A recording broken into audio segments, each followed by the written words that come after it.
You're listening to the B&H Photography Podcast. For over 40 years, B&H has been the professional source for photography, video, audio, and more. For your favorite gear, news, and reviews, visit us at bnh.com or download the B&H app to your iPhone or Android device. Now here's your host, Alan Weitz. Greetings and welcome to the B&H Photography Podcast. Amelia Davis is a San Francisco-based photographer and patient advocate whose documentary work has embraced her own story and those of others dealing with illness. She's published 3 books: My Story, a photographic essay on life with multiple sclerosis, Faces of Osteoporosis, and The First Look, Profiles of Women with Breast Cancer. Amelia also happens to be the sole owner of Jim Marshall Photography, LLC, which is the archive of the late legendary rock and jazz photographer Jim Marshall. And it's in that capacity that she's here with us today. Amelia, welcome to our show. Thank you so much. I'm happy to be here. Let me just mention that the body of work that Jim Marshall created back in the 50s, 60s, and 70s is like none other. He was seemingly at every important musical event in that era, and he captured some of the most iconic images of Jimi Hendrix, the Beatles, the Grateful Dead, Miles Davis, and dozens of others. Music aside, he was also an active documentary photographer who covered the civil rights movement and the Haight-Ashbury scene in San Francisco, which brings us up to today's show. Amelia, you were part of the production team behind the new film, Show Me the Picture, The Story of Jim Marshall, which we saw and we cannot say enough good things about. It's an amazing documentary, a wonderful film. It's really riveting. I am familiar with pictures, and I was not familiar with him, and this was just mind-blowing. He was a character, whether you're a fan of the 60s or not, his images are just plain iconic. And you got to seek out this movie at festivals and take a look for it when it gets distribution, because it's truly an American story. How did you first meet Jim? What's the background story here? Well, the background story is I'm a photographer myself. As you said, I went to school for photography at UC Davis. But we studied fine art photographers like Cartier-Bresson, Helen Levitt, so I really had no idea who Jim Marshall was. So when I graduated from college, I was starting to show in galleries, and then my best friend that I grew up with was having her 30th birthday party and invited me. So I went there, and there was this little man with a Leica around his neck, and he shuffled over to me, and he goes, "Hey, how you doing?" And I said, "Oh, I'm fine."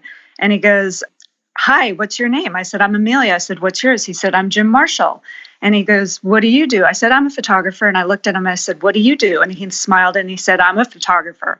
And so we started talking, and I told him about the breast cancer book that I was currently working on. And he said, "Wow, I think that's really important work. I have a lot of friends who have had breast cancer.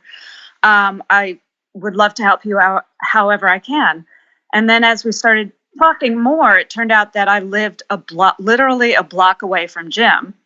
And he looked at me and he goes, "Oh my God, you live a block away." And then he said, wait a minute, are you gay?" And I looked at him, I said, "Yes, I am." And he goes, "Oh, I'm always attracted to gay women or married women."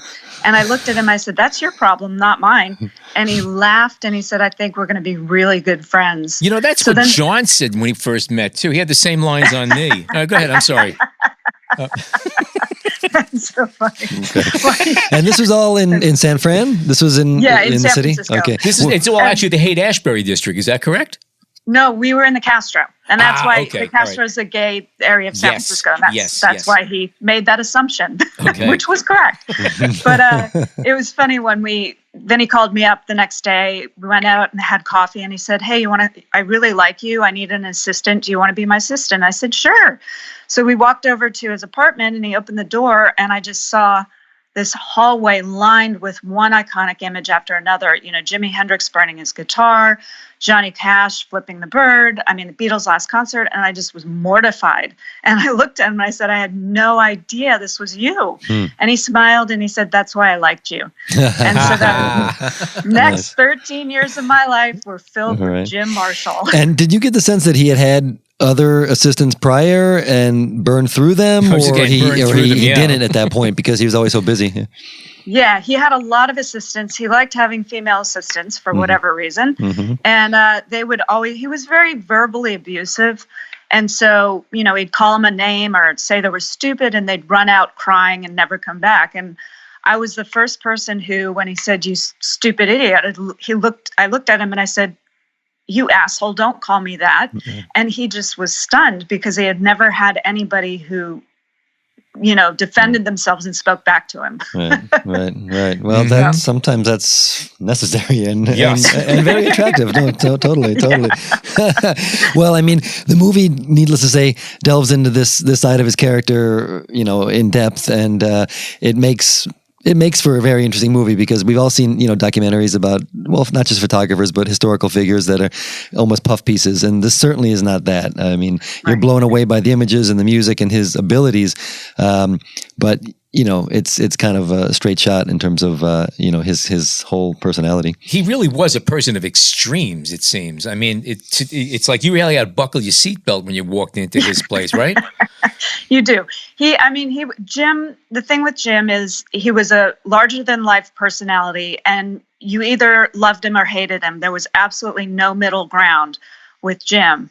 And so he treated you the same way. If he loved you, he would lay down in front of an oncoming truck. If he hated you, he would be the driver in the truck that ran you down. And so that's just how his life was. So you had to strap on your seatbelt buckle and just go with it. Right. But I mean, if he loved you, he really was a very loyal friend. Right. And he did whatever he could to help you. And it's portrayed in his photography too, whether it was his music photography or his street photography or his civil rights.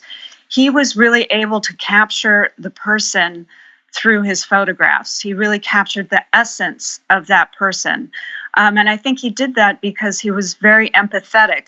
And that came through in his camera and what he captured. Mm-hmm. And we were talking earlier a little bit about, and this is also in the movie, about just kind of the loyalty that he showed, through his work to the musicians and other people that he photographed, not showing images that he thought would put them in a bad light, just basically burying those images. And I think it's fair to say that translates really well when you're dealing with artists and musicians. You have to kind of trust the people you're hanging with, especially if you're backstage and everything that's going on backstage. You got a lot of volatile personalities, but not only Jim, but the people he was photographing, there was some extreme personalities there too.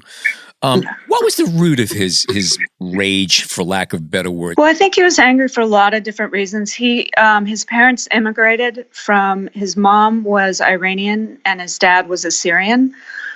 So they were immigrants, and they, were always thought of as immigrants. So when Jim was growing up, his father left them. So it was just himself with his mother, and she worked in a laundromat. And, Jim did not look white. He looked, foreign. He was handsome. He was very handsome, but he looked foreign. He didn't have blonde hair or blue eyes. So he always carried a chip on his shoulder because of that, I think. And that's one of the reasons why he really was able to photograph the African-American jazz musicians, underexposed musicians, because he really felt for them. He felt that they had this talent, but they weren't getting the attention they deserved because they were not white. And so he really always loved to photograph the underdog and bring that to the public consciousness through his photography. And I think it really shows. But, he also, because he was so angry, that led him to drugs. And cocaine was a big part of his life and a big part of his downfall. And he was very open and honest about that, too. And that's one of the reasons why in the documentary we are so honest, because, a lot of times when an artist dies, the archive or whoever has control kind of likes to gloss over things if it's controversial or upsetting. But with Jim, that was Jim. You can't gloss it over. Right. And everybody knew who he was and loved him because of it. He was very open about all of this stuff. Well, Jim, may have had regrets, but he was never ashamed of who he was or his life. And so that's why we said, this is the way Jim was. This is what we're going to do with the documentary. I was pretty interesting. You get into the part where towards his later years, he would just go on benders where he would leave these little notes in the door and you'd show up like scrawls. That's one of my favorite parts of the movie. Yeah, that is. And, first of all, it's tragic and it's kind of funny, but it's really I hate to use the word refreshing, but it was just really, really good to be able to see you going through this stuff, looking back at it and saying, yeah, this is who he was and this is what the reality was. It's very sobering and it's very honest, and it's one of the strengths of this documentary. And also, Thank you. And also, part and parcel of the era that he's, well known for. I mean, his story parallels a lot of the musicians that he photographed. Yes. But I did want to jump back because you mentioned the jazz musicians, and we think so much of the rock and roll stuff, but his work prior to that in the beatnik scene and in the jazz world, he was one of the few people who incredible. got the trust of Miles Davis, who had no trust for anybody really. And some of the pictures he took of him were just, well. Yeah, you look at amazing. Amazing. Yeah, yes. Yeah. I did want to ask this question though a bit, and it kind of bounces off what Alan was asking about, his anger and stuff. Do you think that did photography make him happy? I mean, did he love? Yeah. Did he look back at his images and his memories with fondness, or was he cynical about it? No. He loved. Photography really was his first and only love, and that's why I think he wasn't able. He had 2 wives. Ex-wives. And I think that's why he was never able to really have a stable relationship with anybody, because photography was his love, and it was his love 24/7. But was it a joyous thing, or was it like an obsessive love? No. He loved it, and he, it was a way of expressing himself, like a writer has a pen and a notebook, and a musician has their instrument. Well, Jim had his camera, and that's really how he communicated with the world, openly and honestly, I think. And that's why he loved it, because it was a vehicle to speak to people and show them a part of him that they may not know.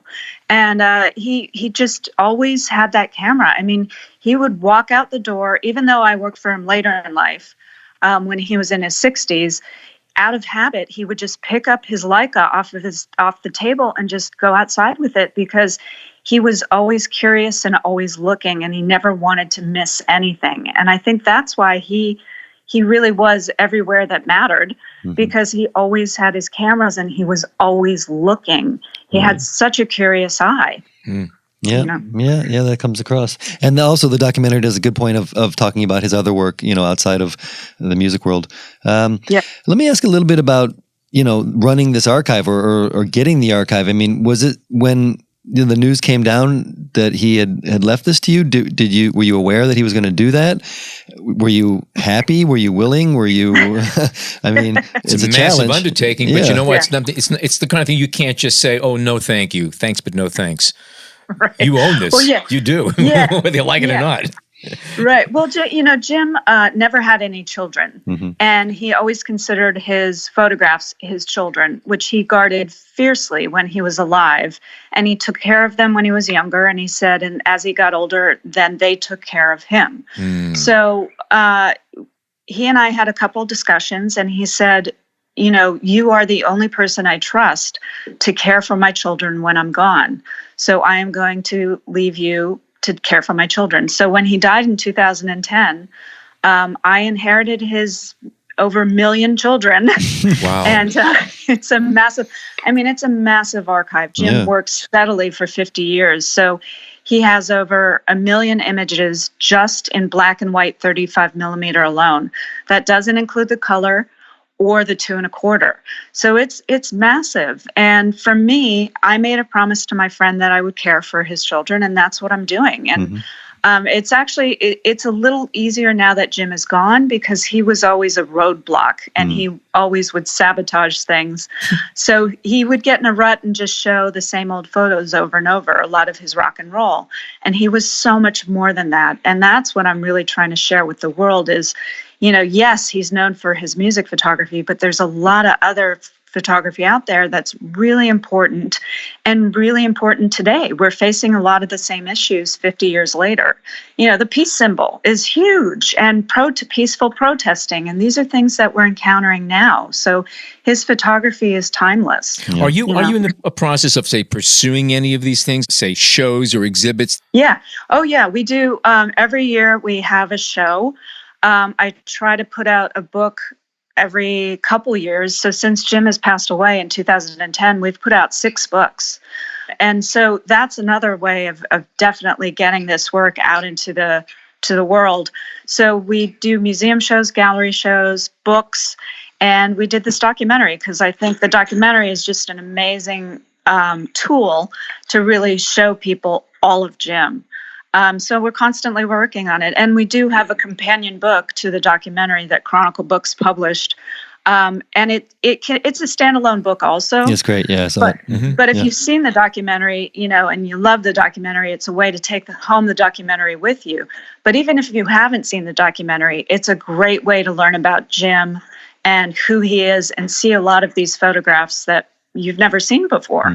And have all the images been cataloged? I mean, have all these millions even been seen yet, or there's still stuff that has to go? No, okay. There's still stuff that needs to come out. I mean, it's a huge task, and it's going to take us a long time. Are you digitizing a lot of these images? I imagine you have to. Yes, we have to, definitely. And Jim just hated digital, never did digital anything. So, we're a working, breathing archive. Jim did not endow it. So we have to make money to keep it open and keep it alive. And so a lot of that is licensing. So we do, we went ahead and digitized the photographs that were very iconic and that are licensed a lot. And then as we do books, which have photographs that aren't well known and haven't been seen before, it gives us a chance to digitize those as well. Right. So, it's a long process. It's kind of project to project. And you are, I can kind of assume, learning a lot of this on the go, right? I mean, because unless I'm wrong, you didn't run a major archive. Yeah, exactly. Yeah. Hey, you've been going through a lot of photographs. Have you stumbled on pictures that just made you stop and say, why did he never show this to anybody? Why is this unknown? Has that come up yet? Or is he pretty good at mining the best stuff? He mined what he had a great eye. But the part about Jim that's amazing is when you look at a proof sheet that has 36 frames on it, there may be just one sort of okay frame. The rest are all amazing. And so you're never going to find a bad shot with Jim and his images. And so when we look through the images, it's kind of like being an archaeologist and going on a dig, and you find these treasures, and it's really exciting. And that's what keeps me going a lot, because I never know what I'm going to find, and then I want to share it with people. His street photography is amazing. I mean, just when he would go out in the street in his early years, when he really was self-taught and just learned through taking photographs, he captured some amazing imagery. And, you don't get that today. There's a lot of people that think they're photographers and use, they slam their camera on automatic and then put it into Photoshop and fuck around with it. Well, Jim didn't do that. I mean, he had a Leica, which was a completely manual. He had to know his tool really well because it was in the moment that he had to capture something. And I think you just don't find that kind of photographer anymore. He also had the advantage that a lot of photographers in this genre don't have today, and that is that there were no rules and no laws about photographing a concert. You just showed up and you went, and it was easy to get around a lot without having people blocking you and badges and passes and all this stuff. It was loosey-goosey back then, and I imagine that worked in his favor because he was able to get in and around and all over the place. Yes, it was, but it was also Jim as a person and as a friend. So even though it was loosey-goosey, there were still restrictions for certain photographers. If you weren't in, if the musicians didn't know you and trust you, you weren't allowed backstage. Yeah, certainly the Beatles and Candlestick Park. Yes, okay, there you go, yeah. That was pretty controlled. So a lot of it really did have to do with the person, the photographer, and making that friendship and gaining their trust so that they would allow you into these intimate, circles and these backstage and into their homes. There's a point in the movie where they mention, some of the bands of San Francisco in that era being, how was it phrased? Like Jim showed up and he was the professional and they were just the amateurs. I actually have the quote right here. Being one of the few local professional photographers, all of the hate bands looked for him for recognition. He was the professional. They were amateurs seeking status. So were these... That's the line in the film. Right, but my question is, were these assignments for him, or was he self-assigning and kind of figuring out... That was Jim. And by the time he started in San Francisco taking photos. He did a lot of the jazz musicians because, the early 60s, rock and roll really wasn't around yet. And he established a name for himself on the West Coast with all the record labels. And then he actually moved to New York, and he lived there from 1962 to the end of 64 to establish himself with the record labels on that coast. So when he came back to San Francisco at the end of 1964, he was already a well-known photographer and done a lot of album covers, and people loved his work. So he was an established guy. And it was a great thing that he came back at that point, because that's really 1965 is when the whole counterculture movement started in the Haight-Ashbury. And he was living there. And so he, became friends again with these musicians, because they knew if you wanted a great photograph, Jim Marshall was the guy that would give you a great photograph. Yeah. And these were just small local bands too. I mean, Yeah. They were. I mean, nobody knew who the Grateful Dead was yet. Nobody knew who Jefferson Airplane was yet, or the Charlatans, or, It's just so many different bands. A lot of them, didn't make it past that era. But you did have Jefferson Airplane and the Grateful Dead, and it's just he was right there with them and taking photographs. Yeah. Well, it's hard to kind of explain great timing too, when you know to go back. But he was, he was at the right place at the right time. Monterey, Woodstock, the Beatles' last concert, Johnny Cash at his 2 prison shows. That's a really interesting part of the movie too, the relationship that he developed with Johnny Cash, who, while, was part to some degree of that rock scene, not really, he was a country guy, and then Miles Davis on the other side. That's so right. It's incredible. Another thing I noticed from the film that was kind of interesting, he seemed to really have a handle of what he had and where his pictures were, because at one point he says he's shot anywhere from 50,000 to 100,000 rolls of film. But then he says roll 40 has Dina Washington on it. Rolls 567 to 79 have John Coltrane. He knew where everything was. He really did. Well, he early on, one of his mentors was a photographer for the Monterey Jazz Festival. And so what he taught Jim was you take a 3x5 card, you numerically number every roll of film that you take, and you put that same number on the proof sheet. So you start out with 1, 2, 3, 4, 5. And then on a 3x5 card, you would put that musician or person's name, and then every corresponding number of film that person appears in. So it was very organized, thank God for me, right? But for Jim, also being a working photographer, if Rolling Stone called him up and said, what do you got on Jimi Hendrix? He would just take that card out, and then boom, he was able to pick out all the images of Jimi Hendrix that he had. So he was very, very organized in that sense. Right. And it must be interesting now going back, because I'm sure he might have listed this as a Jimi Hendrix photo, but, standing next to Jimmy or in the background might have been somebody else who 50 years later is, I guess there's few people as influential as Jimi Hendrix, but, people who at the time might not have been, as recognized, or over the years have become more recognized. So there may be more value in some of these images that were originally thought. Yeah, absolutely. And that's a good point, because he didn't cross-reference. So to your point, yes, if there's a roll of Jimi Hendrix and then Jefferson Airplane is on that, or if Grace Slick is standing next to Jimi Hendrix, he did not necessarily put that on the Jefferson Airplane card. Right. So you're always finding things when you're looking for them. He seemed to be very, he defended his images. He I don't know if he litigated a lot, but is that true? And is that something that you're keeping up? I mean, how hard is it to kind of keep an eye on the infringements that are going on? It's hard. I mean, it's a constant battle, and especially with the internet and digital photography now. Oh, I imagine his work is ripped off left and right, all the time. Thoughtlessly. People just assume these pictures have been out forever. Who owns them? It's like, they don't know. Yeah, no, and it's so hard. I mean, Jim, would go after anybody when he found out about him. But you really go after the big guys, because if you go after the little mom and pop shop, I mean, what are you going to, you're not going to get much, and it's not really worth your time. So I do the same thing. Whenever there's a big person or company that's ripping off, of course you go after them, because I need to let everybody know that since Jim has died, there is somebody that still is taking care of his archive and watching it. Right. So I wanted people to know that this is still a Jim Marshall archive, and you cannot fuck with it. Yeah. And does that happen kind of, I mean, even at the big scale, at the big companies that should know better, is it still something that happens regularly?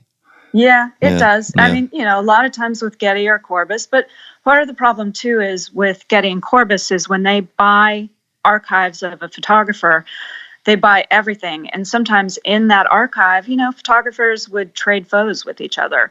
They would have each other's images. And if Jim's image is in with another photographer's archive and Getty and Corbis get it, they just assume it's the other photographer's and put it under their name. And so, once you see that, you're like, nope, that is not. Right. That's a Jim Marshall. And you can't use that. Do you have relationships or business relationships with any of the major archives in terms of distributing things, or I don't know how it might work? No. Just Jim was way ahead of his time business wise. He said, I'm never going to be a work for hire. I'm never going to do a buyout. I'm going to own every single image I take. So therefore he owned every copyright. So he always licensed on his own. He never had a company license for him. It was always Jim. So he was really good in that sense.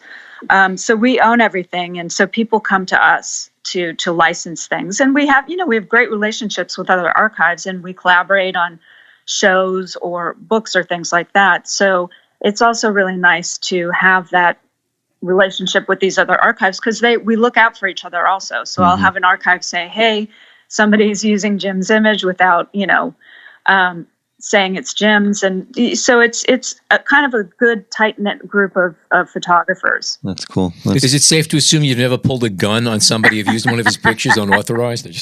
I have never, even though I do have Jim's guns and registered them, so now they are registered. No, I've never pulled a gun or a knife. I think we're going to have to refer people to the movie to yes, you're going to have to see the you're going to have to. That's right. We're not going to give you any more clues. You got to go watch the film. So exactly. Can we talk a little bit then about the movie and how where it came from? Was it your idea to make the documentary? Did someone come to you and say we got to make a movie about him, or what was the genesis? Yeah, we had been, we wanted to do a documentary on Jim for a long time and just had a lot of false starts. And then when we did the jazz book on Jim, and I was at Leica London, we had a jazz show that went with it. Alfred George Bailey, who's a British photographer and Leica user, went and saw it, and he was just blown away because he only knew Jim for his rock and roll, not his jazz.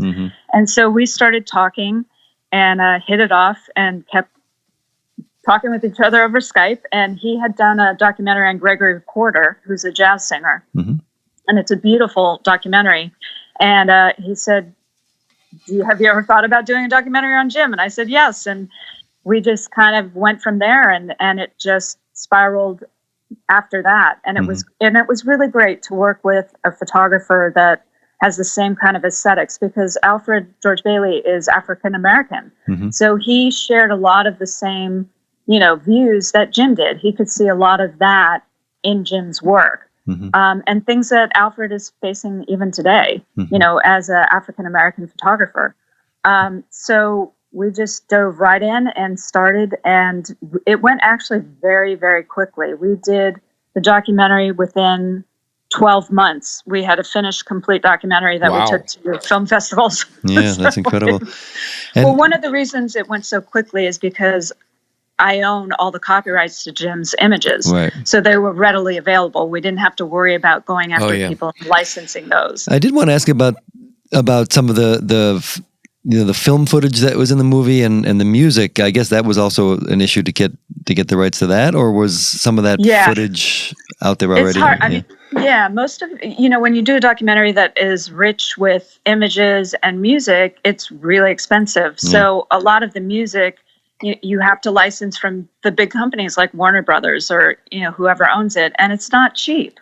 So that's why we had, I think, maybe just 4 very well-known songs, but then we had an amazing composer, Ian Arbor, out of London, who did a lot of the background sound. He composed it himself, and it's original sounds, and it's amazing. He went to Budapest and had a 20-piece orchestra record a lot of the background music that you hear. So you hear, kind of violins and cellos and guitars and flutes. And it's really interesting because it all ties into kind of Jim and who he was. And it's very powerful. And I think it really, really works, because one of the problems too is if you have hit after hit after hit, then it becomes not boring, but it's not original. It's not something that's exciting that you've never heard before. So you kind of start blocking it out. And that's one of the other things we wanted to do with interviewing people is there are only a few photographers and a few musicians or celebrities that Jim knew really well. And that was done on purpose because we didn't want it to become something where every single musician is there talking, because it becomes more about them than Jim. Yeah, no, I hear that. Yeah. And this is, I'm not sure exactly how to phrase this question, but, Michael Douglas, for example, is one of the celebrities who speaks on camera. Did Jim have enough friends that you could go back to for help when you needed to get footage or music even, or did talking he burn heads? all the bridges? Or did he burn a lot of bridges, I guess, was my question. Did you get anybody say, hell no, I'm not talking to that bastard? No, actually we were very, very lucky. Yeah. So everybody that we approached, he had not burned the bridge with. And so it was really easy to do it. And with the music, again, you're not dealing with the musicians, you're dealing with Warner Brothers or Sony. Sure. So that's a different thing. But Michael Douglas, it was great. I wasn't sure if he would say yes. And he did, because Jim got to know him really, really well when he was out here filming Streets of San Francisco in the early 70s. So it was really wonderful to have him talk about Jim as a friend and a photographer, and really mean it heartfelt. I really love the sequence with Johnny Cash's son. You really get a sense of something deeper, I think, in that moment. I like that aspect of the movie and of their relationship, of course. Their relationship. Yeah. Well, Jim.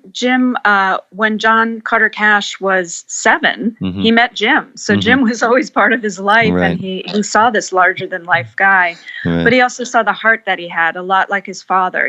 Had this rough exterior but really kind inside. So, and he saw the friendship that Jim had with his father and his mother. And those are some amazing photographs. When Johnny Cash, as you had mentioned, did his live recordings at Folsom State Prison and San Quentin Prison, Jim was the only photographer. Johnny Cash said, I want Jim Marshall to be my photographer for those two live recordings, and they're incredible. They're just amazing. A lot of people would hang their whole career on that. That's pretty impressive right there. I wanted to ask about Duane Allman, because a lot of people, I don't know, listeners, Duane Allman of the Allman Brothers, who died young. It's mentioned in the movie that he and Jim became kind of tight friends. The word brothers were even used, and kind of surprised me, given that the opposite corners of the world that they're from to some degree. Differences of background, sure. Right. Is there anything to elaborate on that idea?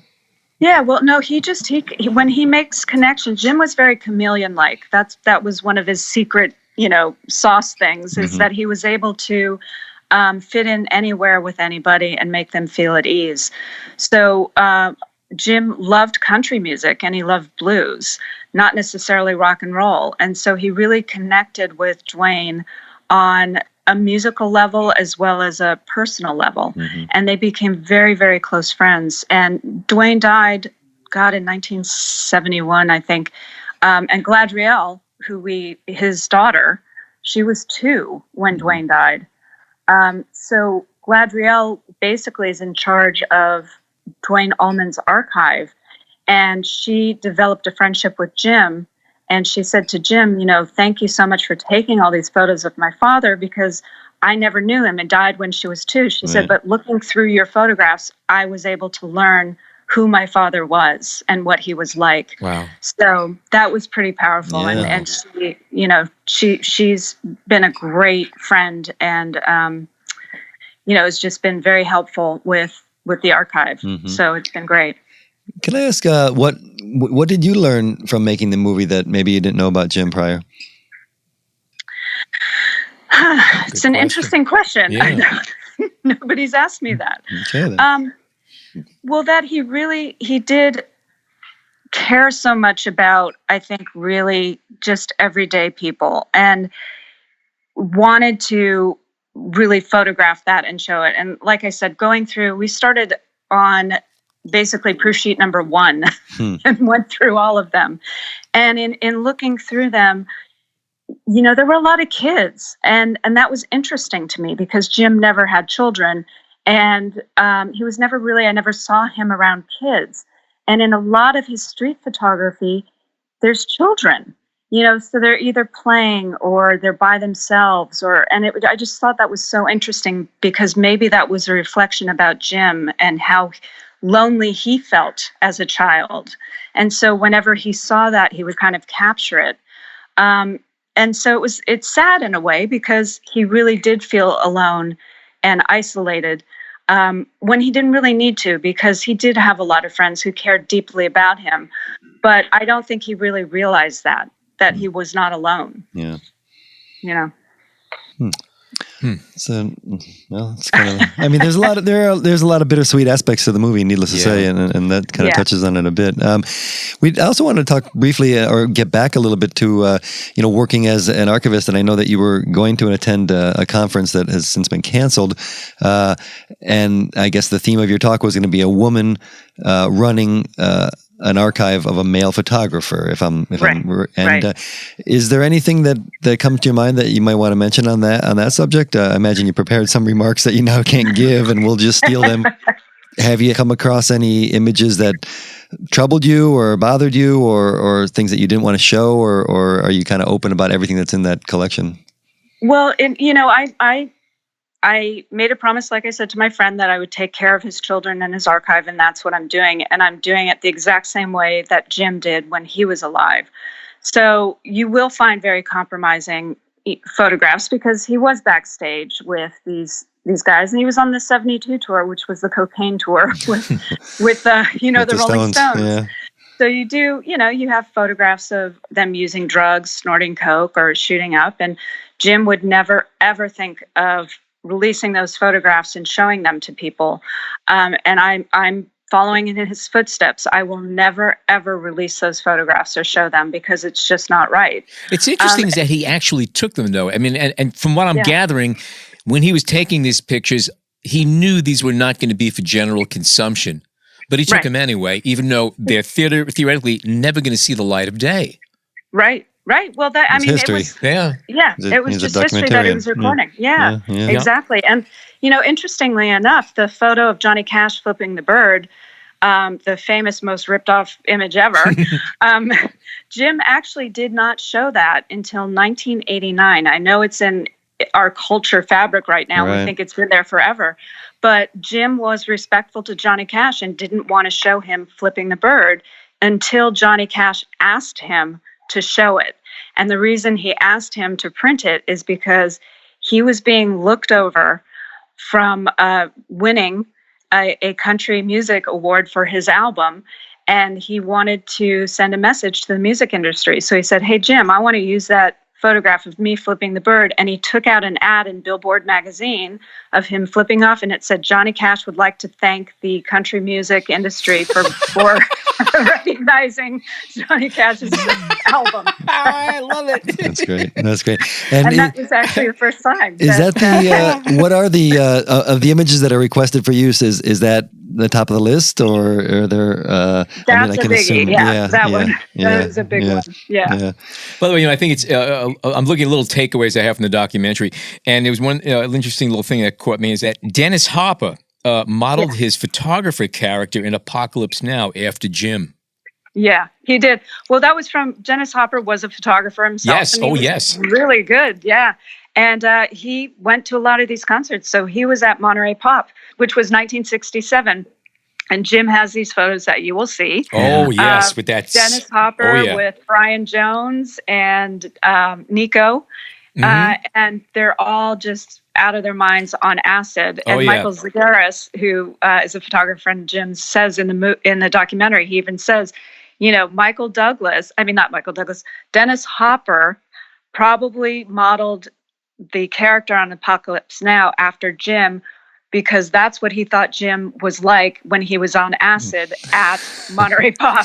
And so he just, can you imagine? But it is. If you watch Dennis Hopper, that's the way Jim was, with like 5, 6 cameras around his neck, always going up to people saying, hey man, can I take your picture? I'm watching the movie again just to watch that one roll. Right. There's a couple of things here I have in my notes, which, we're talking a lot about a very, very a complex, volatile personality here. But there's a couple of things here towards the end of the documentary that were mentioned that I jotted down, and these are working plans for any photographer, any professional, anybody who really cares about what they are doing. And it's not just photography. And I call this the gospel according to Jim Marshall. Listen to your instincts. Be true to yourself. Don't bullshit yourself. Keep it simple. Know your equipment. And here's a biggie. Respect your subject's trust. Yes. Get closer, closer, damn it. And then protect your work no matter what. And those are really, really very good guidelines for a business plan, for a way of life, of doing things properly. So he might have been a lunatic, but he had some very, very, very, very strong principles that he worked from. He did. And he really, really did. And one of the things, too, in that, when he says get closer, Jim used fixed lenses on his Leicas, and he didn't have a telephoto lens. He worked wide angle. He was right in your face, right? And so I think that was one of his main things that he always told people is the 50 millimeter and the 35 millimeter lenses were he loved those because it forced him to get close and really get these intimate shots that you would not be able to get if you had a telephoto lens. Exactly. And it really shows that interaction and that intimacy that you wouldn't get unless you were that close. And a telephoto is eavesdropping. A wide-angle lens, you're in the conversation. That's the difference. Exactly. And, I like to also say when I look at Jim's photos, I never feel like I'm a voyeur looking in. I feel like I'm a participant and I'm part of that photograph because they were so close and so personal. You feel like you're right there with Jim. Yeah. Seeing what he sees. And I think that's very important. And he always said if he were going to teach a class, those were the only 2 lenses that they would be allowed to shoot with. So, makes sense. Can I ask a quick question about your own work? Is it all on the back burner now with this taking over your life? Or are you shooting, is it inspired you to shoot more or is it just no time? Jim is 24/7. It really, I do eventually want to get back into it because it's interesting. My photography was different, but not really, because I used the camera as a tool to shine a light on subjects and things that people had a preconceived notion of what it looked like. And especially when you look at something like multiple sclerosis, which I have, I'm fortunate enough that I don't have any permanent damage or disability, but I still live with it every day. Mm-hmm. So people look at me and say, God, you look completely normal and healthy. And I said, but that's the point of why I'm doing what I'm doing, is to show you that we really don't know from someone's outward appearance what's going on inside them. And Jim, it's funny because Jim really loved he said, what you're doing is you're documenting things and people. And it's really important what you're doing. So in some ways, it was very similar. We were documenting things and sharing it with the world. But at the same time, it was something that was hard to do. And Jim would always introduce me whenever we'd go anywhere. He'd say, he called me Davis. He never called me Amelia. I have no idea why.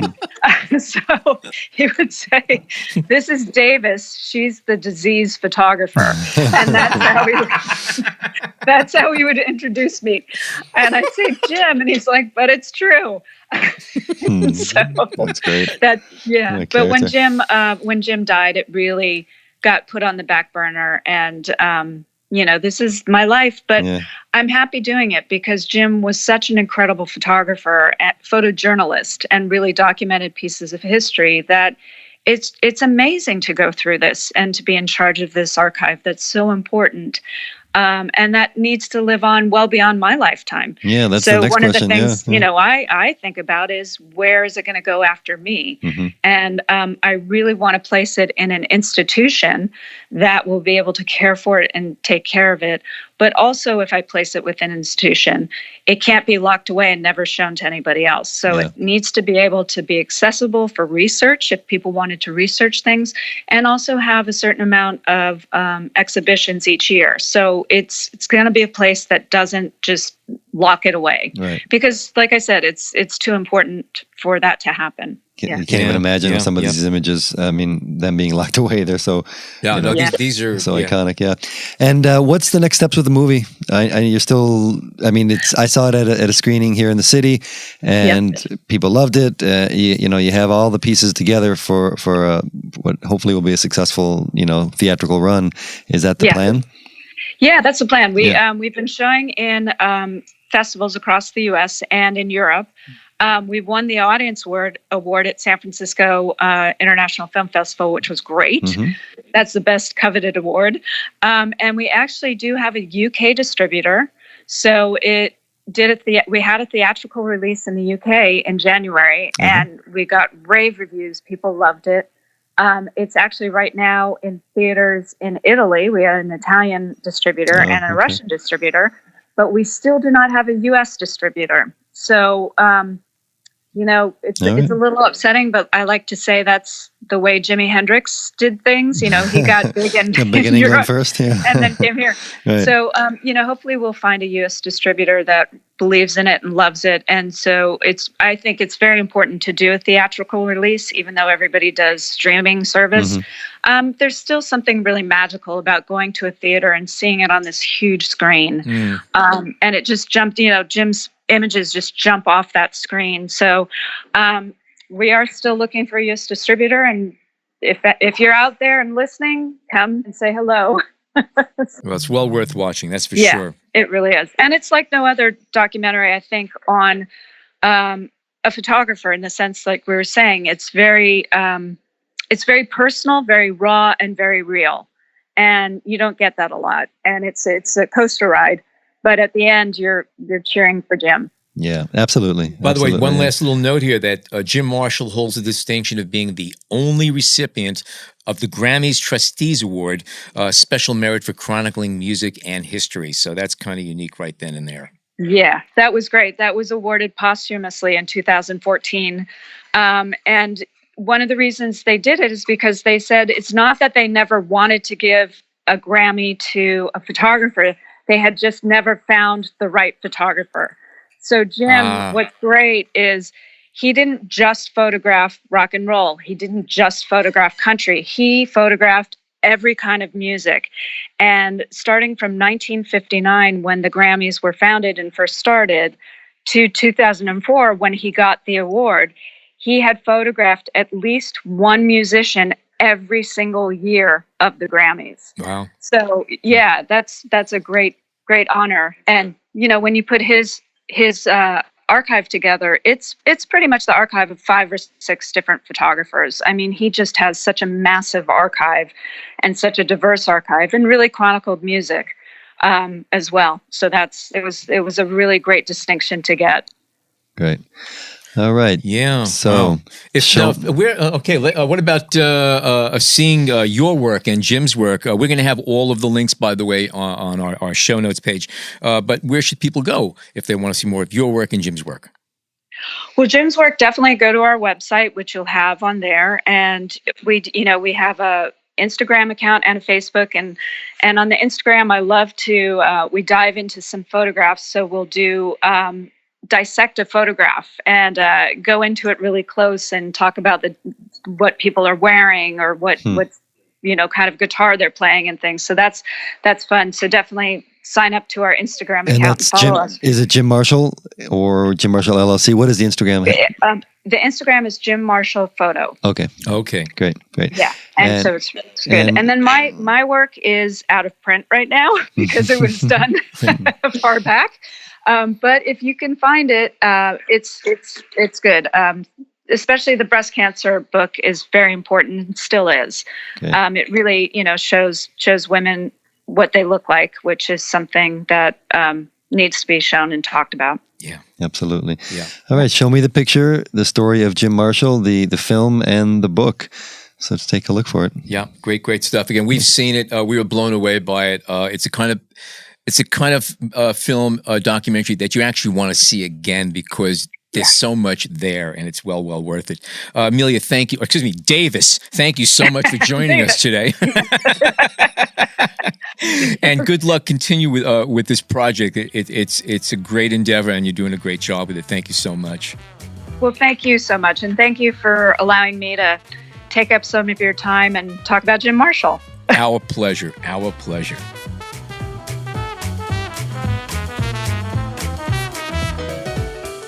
We hope you're enjoying this edition of the B&H Photography Podcast. The best way to support the show is by subscribing on Apple Podcasts, Google Podcasts, Spotify, or wherever you get your podcasts.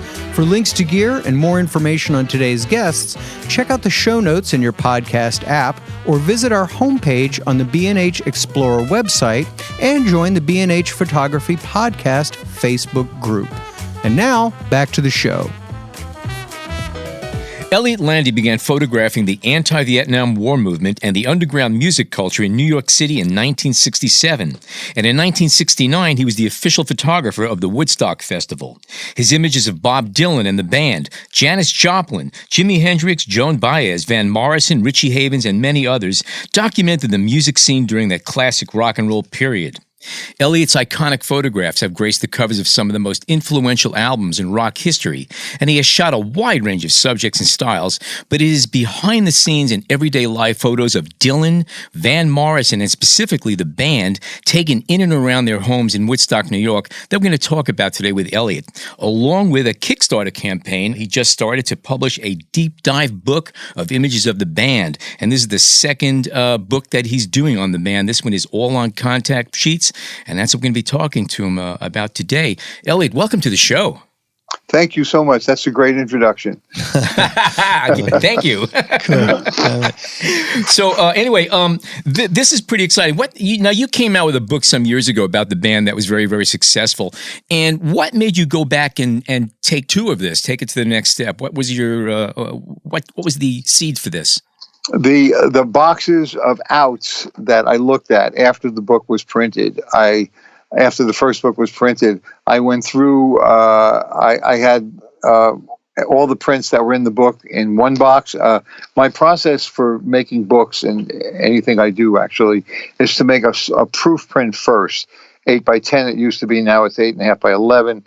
And I look at it for a while and decide if I like it or not. So to make the first band book, I made like over 600 proof prints. Wow. And from those proof prints, I selected 300 or so that would go in the book.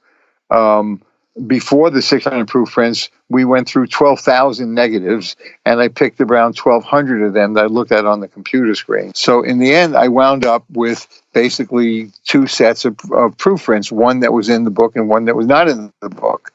And then I started going through the ones that were not in the book shortly after it was published, and I said, wow, this picture is in the book, that picture is not in the book, why isn't this picture in? And so all these pictures that are really good photographs didn't make it because we had a page limitation. Also, I wanted my band book to be easy to read and hold and comfortable. And I felt that if a book is too heavy, yeah, you'll look at it once in a while and so on, but it becomes a burden. At least for me, it does.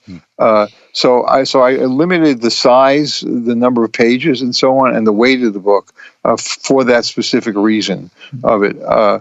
Just to make it comfortable. And for the new book, for the Kickstarter campaign, it seems to be doing pretty well. Yeah. When I saw all these great photographs, I knew at some point I was going to have to do another book. It's been about 4 or 5 years since the first book came out. And so I was, maybe 6 or 7 months ago, I started to actively consider doing a second book. And then my wife came into the studio one day as I was surrounded by contact sheets and prints, and she started looking at the contact sheets, and she says, you have to do a book of contact sheets. She says, this stuff is so fascinating and so interesting that fans of the band will love it. Yeah. So, and then she said, and you can call it contacting the band. Mm-hmm. So I looked at the contact sheets, and I looked at it, and she's absolutely right. As I get deeper into these contact sheets, I myself am fascinated by them, even though I was there and took them and have seen them many years ago.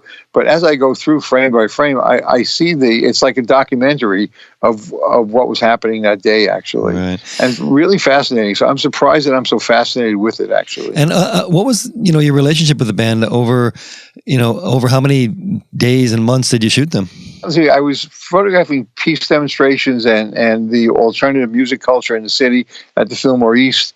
And then I photographed Janis Joplin, who was managed by Albert Grossman. And then he asked me to photograph this new group of his. And I said, what's their name? He said, well, they don't have a name yet. We don't know what they're going to be called. And it might be the Crackers. And I like that. So the first time I met the band was in Canada, near Toronto, outside Toronto, where they wanted to do a photograph of their family members, and as an homage to them. Homage is maybe you pay an homage to people that are still alive. Sure. Or you have to be dead to be homaged. Okay. Well, you get a thank you if they're still alive. If they're dead, there's no response. So it was a thank you to their families for supporting them in their lives as kids and so on, and helping them get to where they were now, which was to have an album by a major record label. So I went to Toronto, and we did that on Rick Danko's uncle's farm. And then a week or two later, I went up to Big Pink. I was living in Manhattan at the time, and I took a bus up to Woodstock, and they met me and brought me over to Big Pink. So that was the first time that I saw them at Big Pink. And we spent the day just taking pictures around Big Pink, and maybe we drove a little bit here or there, but not far. My strategy, my way of taking pictures of someone is usually to photograph them where they live. So that's what we did. And then after that session, I went back to Manhattan. I processed the film. I processed all my black and white film and made my own prints and contact sheets. And I made proof prints of the ones I thought were best. And I went back up to Woodstock, and I met with them, and they looked at pictures and so on. And they said, well, these are really good, but we don't see a picture we want for the album. So I came back up, and the pictures were really good, as you see now. So this was an assignment for an album cover at that point. You kind of knew about. No, it was not really an assignment. It was casual. See, that's the thing. In those days, we didn't do everything. Wasn't official and wasn't written down at all. It was like Albert said to me, "I need photographs," and that's it. There was no contract at all. But were you thinking album cover, or you were just thinking, I'm going to take some pictures and well, it wasn't going to be the album cover because from early on, they told me that the cover of the album was going to be a painting by Bob Dylan. Okay. And my picture was going to be on the inside. It was going to be an open fold album. We open it up, and it's going to be like in the middle. And I remember when Albert told me that the cover the cover painting was going to be by Bob Dylan. That's when I remember realizing, I'm going to be well known, and that was the first time that I had any realization that my work was going to be known, or that it was going to be seen by a lot of people, and that's so on. Cool. Well, that's a good feeling. So a lot of the shots that I've seen, of the band there's some of them playing football, there's some of them in the stream, and it was just kind of let's go and let's just work this. Let's see what we can get out of it, regardless of... That's exactly right. We just did... The second time I went up again, we went to some different places, and at that time, Levon and Rick had moved to another house. They were no longer living in Big Pink. And so I took pictures around in their new house where they were living. And around that. And still very, very casual without any kind of thought or planning. Just, let's see what we get. And same pattern. I went back to the city, made proof prints, came back to meet with the guys, and they were beautiful photographs. And they all loved the photographs, but they said, we still don't see what we want for the album. Well, it's interesting you should say they didn't see an album cover in there, because these are the photos that have kind of come to define the band. That style, them standing together, that look. That's the reason that we kept working together, because the pictures were really great photographs. And I liked them, and they liked them a lot. So by that point, after the second shoot, and then I had gone up there and hung out with them, we got very friendly. They said, anytime you want to come, you can just come and sleep over. You can hang out, whatever you want to do. Mm-hmm. I had carte blanche, and they also had decided that they wouldn't allow anyone else to photograph them during this period. Oh, cool. I'm very unobtrusive. I'm very non-invasive. I would say I work with a very feminine vibration, which is just to be receptive and just to fit into what's going on, as opposed to controlling things. Mm-hmm. And they like that. After the second shoot, I had to think about, well, okay, what would be a good photo of these guys for an album, as opposed to just taking pictures and seeing what happened. So I had just gotten a book of Civil War era photographs, Matthew Brady's School of Photography, and seeing these beautifully composed pictures where the subjects are part of the landscape, and the landscape is a major part of the photograph. And you have to go back and look at these pictures if you're not familiar with them, but really special, gorgeous photographs. And I also had gotten to know the guys in the band, and the guys in the band were unusual. I knew other people in other bands, and they were all very nice. I don't have issues with anyone I met in those years. But these guys were very, very aged, I guess, like fine wine. They had been on the road for 7 years already. And if you read any of the history of the band, they've been just all over and experienced pretty much what the road is like, the rough road, we'll call it, right? And dives and big concert halls.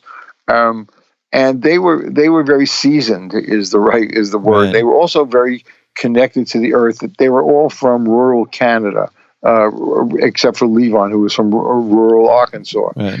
And I realized that this style from the 1850s, 1860s photography suited them, because those photographs were grounded. They were the photograph was a part of the landscape. The landscape was important. The grounding of the people. The people in the pictures looked like the landscape in some way. Mm-hmm. They had the same grittiness, the same vibration. Let's call it. They were very solid people. Yeah. Just like the mountains are very solid.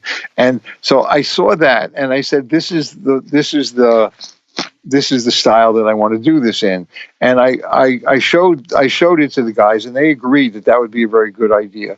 So then I went up there for a third shoot, and we drove around for a while, for a day or so, or I don't know how many, half a day, and to look for the right landscape. And I didn't see it at all. And we were, of course, I took pictures here and there, and we kind of gave up and went back to the house Levon and Rick were sharing at the time, and we're hanging out in the living room of the house, and I look out the window, and there it is, right out the window in their front yard. I just knew the moment I saw the landscape, I said, "This is it." It was very clear and obvious to me. So then we went outside to take pictures, and I told them, I said, "Look, in those years when a photographer came by, the people who were being photographed were honored by it. They honored the photographer. It was a special moment, and they paid attention to what the photographer wanted. They stood a certain way, and so on. And the photographer managed the shoot. So that's what I did. And I told them to stand here, to stand there, but I let them be free. And you can see in these contact sheets, that's what's so fascinating, actually, when you look at, for me, so fascinating. You look at the contact sheets, and you see they're in all different positions and areas, and they're standing one on one side, one on the other side. And also, these are people that don't like to be told what to do. Okay, they're very strong personalities, obviously fantastic, creative people, and I still had to be, as I said, I'm not a bossy person, and I still had to be very gentle in organizing things. I didn't say, "You stand there, you stand there." Yeah. That's just not my style to do that, nor is it their style to be talked to like that. Sure. So perfect match. So basically, I let things kind of coalesce. Is that the word? Yep. Around evolve. Everything come together. Evolve. Yeah, right. And this is what you see in the Kickstarter. I think in the Kickstarter campaign, I show some of these contact sheets. You see how everything is flowing and moving around. And so finally, I got the right shot. Yeah. And what I tell people about my photography is that I'm not a great photographer, but I'm a great editor. and it's the selection of the one photograph or the best photographs that's most important. Of the contact sheets that you're going to be showing in the new book, are you going to show everything, or are you going to like excerpt one or two that you don't? I can't show everything. Yeah. I've got. There's like, what is it? 200-300 rolls of film, and then there's color and stuff like that. Oh, yeah, wow. That's a lot. So if this one goes over really well, I'll probably do a second one. Why not? Gotcha. You came up with an interesting comment in your Kickstarter video. Is that, and it's true, a lot of people who are into the band and all of the other groups that you have photographed over the time back in that day, to a lot of people, their entire visual experience of the performer or performers in this case is that one photograph, but there was a lot that happened before and during and afterwards, and that's kind of what you're showing in these contact prints. It's sort of like broaden the experience for people who basically are basing everything in their memory on a picture. Yeah, interesting. Yeah, I said that, huh? Pretty smart guy. Yeah. That's good. I like that. You had mentioned their personalities. Did you bond with any particular member of the band more than others? Did anybody really? I mean, I know a little bit about the band and their personalities, and they're a favorite group of mine. So I'm more curious as a fan, I guess. But did you? Did you bond with anybody? I spoke to each of them separately in a unique way, let's say. Mm-hmm. I had the most business dealings with Robbie. In other words, he was the spokes. Whenever when we met to look at the pictures, everyone looked at the photographs. Mm-hmm. But in the end, he was the one that brought their decisions to me. He said, well, we like this, we don't like that, and all that stuff. Right. Cool. But I was equally comfortable with all of them. Yeah. Rich and Manuel liked using a camera, so we had some connections about that. Mm-hmm. And he also had cats, and we had connections about that. Safe to assume that you were shooting Nikons and Tri-X back then? Yeah, I was shooting Tri-X and Nikon and Leicas. I used Leicas for normal, for 50 millimeter and wide angle, and then Nikons for 50 millimeter and telephoto shots. Ah, okay. That's great. And is also fair to say that the style that you had with the band was typical of when you shot Dylan or Van Morrison up there also? Well, you have to see all the band photographs because there's a lot more than just the big pink ones. So, I mean, I can't answer that, actually. You'd have to look at my pictures and tell me. But I consider the big pink thing an assignment where I had to fill a special need that didn't come up naturally. Okay, so it wasn't an organic thing. The Van Morrison shoot, the Bob Dylan shoot, we just hung out. So, Elliott, with the new book that's coming out, what can readers expect to see? They can expect to see the background of the well-known photographs as well as photographs that they've never seen before. And the book page size is going to be 12 inches by 12 inches, which means that at the smallest, each picture will be 25% larger than one would normally see it on a contact sheet. Mm-hmm. And also, on some of the contact sheets, we're going to make the vertical pictures horizontal also, so you don't have to keep turning the book around to see the picture. Oh, that's the best part. Come on. So, well, I'm not sure I'm going to do it on all of them, but I've done it on a few already, and it looks quite nice, actually. The book is going to be put out in 2 editions. One is a signature edition, which is the book and my signature on the opening page of it. It's going to have a little banner around it that says signature edition on the cover. And then there's going to be a deluxe version of the book, which is going to be cloth bound and cloth covered. And it's going to include a fine art print that I make myself in my studio. And the fine art print is probably going to be one of the contact sheets of the band album or the Big Pink album. So the deluxe edition includes a slipcase and the signed print and so on. And it's hand-delivered by Bob Dylan, right? That's the next Kickstarter. That's the next Kickstarter. Cool. The book is going to be beautifully printed. My first book, the band photographs, of which there's a few left around, is beautifully printed. I spare no time in getting it perfect. And so this will be very rich looking. Where are you having it printed? Here in the States or overseas? I had the first one done overseas. Uh-huh. It was a Hong Kong printer, actually. And I expect to have it done there also if things work out. The job they did there was just really spectacular. There was absolutely no no problems with it. It was just perfectly, in my opinion, perfectly printed. It was just great what they did. So okay, great. Elliott, thank you so much for joining us today. Okay, thank you. Okay, are you not a regular subscriber to our podcast? If not, all you have to do is head on over to Apple Podcasts, Google Podcasts, Stitcher, Overcast, or Spotify and sign up. It is absolutely free. And you can always find us on the B&H Explorer website as well as the B&H Photography Podcast Facebook group. I'm Alan Weitz, and on behalf of John Harris and Jason Tables, thank you so much for joining us today.